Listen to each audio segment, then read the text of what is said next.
Genesis chapter 21. And the Lord visited Sarah as he had said, and the Lord did unto Sarah as he had spoken. For Sarah conceived and bare Abraham a son in his old age, at the set time of which God had spoken to him. And Abraham called the name of his son that was born unto him, whom Sarah bare to him, Isaac. And Abraham circumcised his son Isaac, being 8 days old, as God had commanded him. And Abraham was 100 years old when his son Isaac was born unto him. And Sarah said, God hath made me to laugh, so that all that hear will laugh with me. And she said, Who would have said unto Abraham, that Sarah should have given children suck? For I have borne him a son in his old age. And the child grew, and was weaned. And Abraham made a great feast the same day that Isaac was weaned. And Sarah saw the son of Hagar the Egyptian, which she had borne unto Abraham, mocking. Wherefore she said unto Abraham, Cast out this bondwoman and her son, for the son of this bondwoman shall not be heir with my son, even with Isaac. And the thing was very grievous in Abraham's sight because of his son. And God said unto Abraham, Let it not be grievous in thy sight because of the lad, and because of thy bondwoman. In all that Sarah has said unto thee, hearken unto her voice, for in Isaac shall thy seed be called. And also of the son of the bondwoman will I make a nation, because he is thy seed. And Abraham rose up early in the morning, and took bread, and a bottle of water, and gave it unto Hagar, putting it on her shoulder, and the child, and sent her away. And she departed, and wandered in the wilderness of Beersheba. And the water was spent in the bottle, and she cast the child under one of the shrubs. And she went and sat her down over against him a good way off, as it were a bowshot, for she said, Let me not see the death of the child. And she sat over against him, and lifted up her voice, and wept.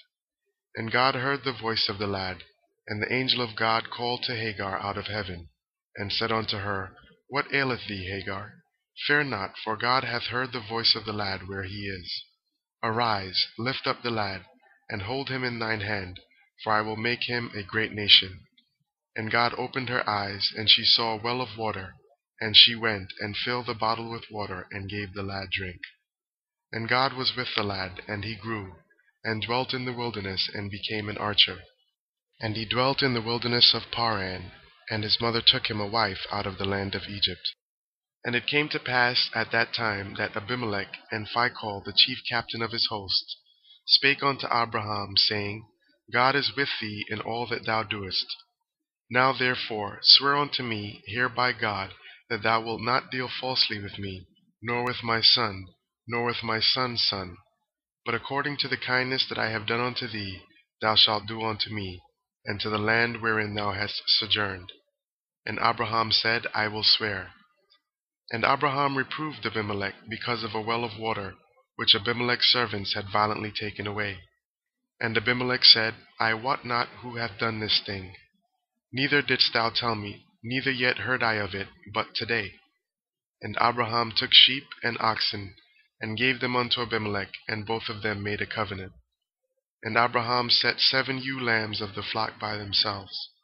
And Abimelech said unto Abraham, What mean these 7 ewe lambs which thou hast set by themselves? And he said, For these 7 ewe lambs shalt thou take of my hand, that they may be a witness unto me that I have digged this well. Wherefore he called that place Beersheba, because there they sware both of them. Thus they made a covenant at Beersheba. Then Abimelech rose up, and Phicol the chief captain of his host, and they returned into the land of the Philistines. And Abraham planted a grove in Beersheba, and called there on the name of the Lord, the everlasting God. And Abraham sojourned in the Philistines' land many days.